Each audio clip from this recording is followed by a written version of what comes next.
ओ God, यहाँ तो पूरा श्रिंक भरा पड़ा है गंदे बर्तनों से।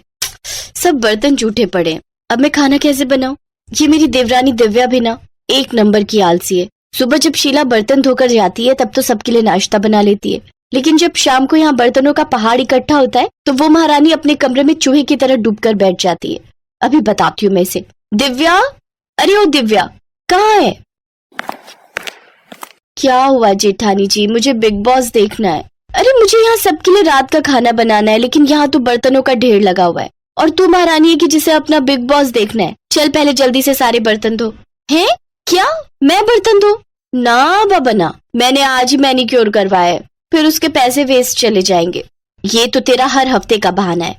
जब जानती है कि घर के कामकाज में खराब होना है तो क्यों बेकार पैसे फूक कर आती है। चल अब बर्तन धो, मुझे खाना बनाने में देर हो रही है। एक बार कह दिया ना नहीं धोऊंगी, आप धो लो, मैं खाना बना लेती हूँ। इसी तरह दोनों एक दूसरे पर बर्तन धोने का काम टाले जा रहे थे। उधर बाहर डाइनिंग टेबल पर बैठे घर वाले खाने का वेट कर रहे थे। हे राम, खाना कहाँ रह गया? मेरे पेट में तो चूहे कूद रहे हैं, लेकिन ये रसोई से आवाज कैसी आ रही है? माँ लगता है दोनों फिर से शुरू हो गई। धत तेरी की, फिर तो मिल गया हमें आज भी खाना। अनुज बेटा ऐसा कर, तू बाहर से ही खाना मंगवा ले। एक दिन इन दोनों बिल्लियों की लड़ाई में भूख के मारे ही मैं परलोक न सिधार जाऊं। हाँ भी ऑर्डर कर देता हूँ माँ, वैसे भी हमारे पास और चारा भी क्या है। उधर दोनों अभी भी बहस ही किए जा रही थी। ठीक है, फिर नहीं धोने ना तुझे बर्तन, तो मैं भी कोई खाना वाना नहीं बनाने वाली। रहो सब भूखे आज। अरे भूखे क्यों रहेंगे? कल रोहन जी ने खाना ऑर्डर किया था, आज अनुज भैया को बोलो, वो ऑर्डर कर देंगे। दोनों ये बोलने बाहर आती ही है कि तभी अनुज कहता है, कर दिया ऑर्डर। हम जानते हैं तुमसे खाना नहीं बनेगा। तुम दोनों से मिलकर खाना और बर्तन धोने तक का काम भी नहीं होता क्या? मुझे तो आप कुछ ना ही बोलो जेठ जी तो बेहतर रहेगा। मैंने सुबह का खाना और दोपहर का खाना बनाकर अपना काम पूरा कर लिया था।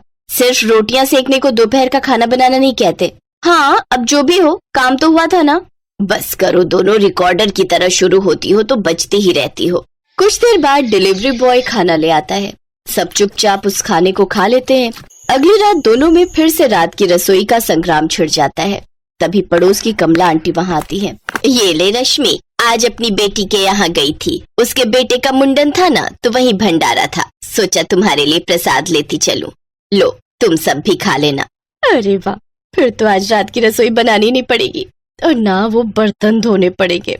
रश्मि ये देखकर खुश हो जाती है। फिर दोनों देवरानी जेठानी बर्तन ना धोने पड़े इसलिए एक बड़े से भगोने में आलू की सब्जी डाल देती हैं। एक कटोरे में हलवा और बड़ी सी परात में पूरियां परोस देती हैं। फिर सबको उसी में एक साथ खाने को कहती हैं। तुम पागल हो गई हो क्या? सब इसमें एक साथ कैसे खाएंगे? चल तो दिव्या, जरा इन्हें खाकर तो दिखा। दोनों पूरियां तोड़कर सब्जी में डुबोती हैं, खाने लगती हैं। उन्हें ऐसा करते देख सबको उन पर गुस्सा तो आ रहा था, लेकिन वो खाने के अलावा उनके पास और कोई चारा नहीं था। वो रात तो जैसे तैसे कट गई, लेकिन अगली शाम फिर वही कहानी छिड़ गई। देख, कल तो कमला आंटी भंडारा दे गई थी, लेकिन आज तो तुझे बर्तन धोने ही पड़ेंगे। क्या दीदी, मैं बहुत थक गई हूँ, आज रहने देते हैं। मैं उनसे कहकर बाहर से ही खाना मंगवा लेती हूँ। ये सुनकर रोहन गुस्से में आ जाता है। चुप रहो, अपना मुंह बंद रखना। आज हम दोनों में से कोई भी बाहर का खाना ऑर्डर नहीं करेगा। जाओ दोनों रसोई में और खाना बना कर लाओ।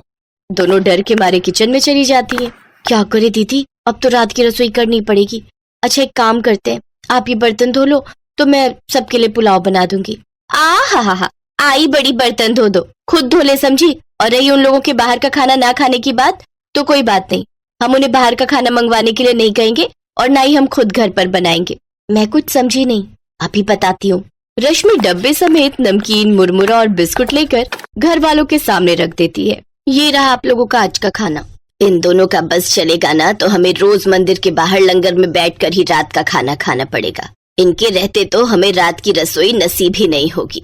बस बस बहुत हुआ, आज तो हम जैसे तैसे ये खा लेते हैं, लेकिन अगर कल से खाना नहीं मिला तो फिर तुम लोगों की खैर नहीं। जी ठीक है, लेकिन उनके पास इसका भी जुगाड़ था। अगले दिन दिव्या बाजार से जाकर कुछ डिस्पोजेबल प्लेट्स ले आती है। यार दिव्या, खाना तो डिस्पोजेबल में खा लेंगे, लेकिन खाना बनाने के लिए तो वो बर्तन धोने ही होंगे ना। कुकर, कढ़ाई, ये सब तो चाहिए ही ना। फिकर नॉट, ये देखो 2 मिनट में बनने वाली मैगी, अब हम सब यही बनाएंगे।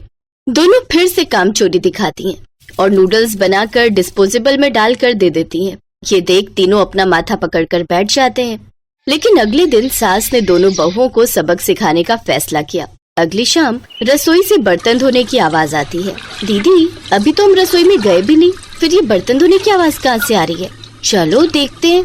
दोनों अंदर जाकर देखती हैं तो अनुज बर्तन मांज रहा होता है, रोहन धो रहा होता है और बूढ़ी सास पार्वती खाना बनाने लगती है। ये देख उन दोनों को बड़ी शर्मिंदगी होती है। ये आप सब क्या कर रहे हैं? बहू, अब तुम दोनों से तो ना बर्तन धुलते हैं ना खाना बनता है, तो हमने सोचा हम खुद ही ये काम कर लेते हैं ताकि हमें रात की रसोई खाना तो नसीब हो। तुम दोनों जाओ और आराम करो। नहीं माँ जी, हमें माफ कर दीजिए, हमारी रहते आपको ये सब काम करना पड़ रहा है। हाँ माँ जी, हमसे भूल हो गई, हमें अपनी गलती का एहसास हो चुका है। अब से आपको कभी शिकायत का मौका नहीं देंगे। हमारे रहते हमारे पतियों को जूठे बर्तन और माँ जी आपको खाना बनाना पड़ रहा है। नहीं नहीं नहीं, आप सब बाहर जाइए, हम 1 घंटे में खाना बनाकर लाते हैं।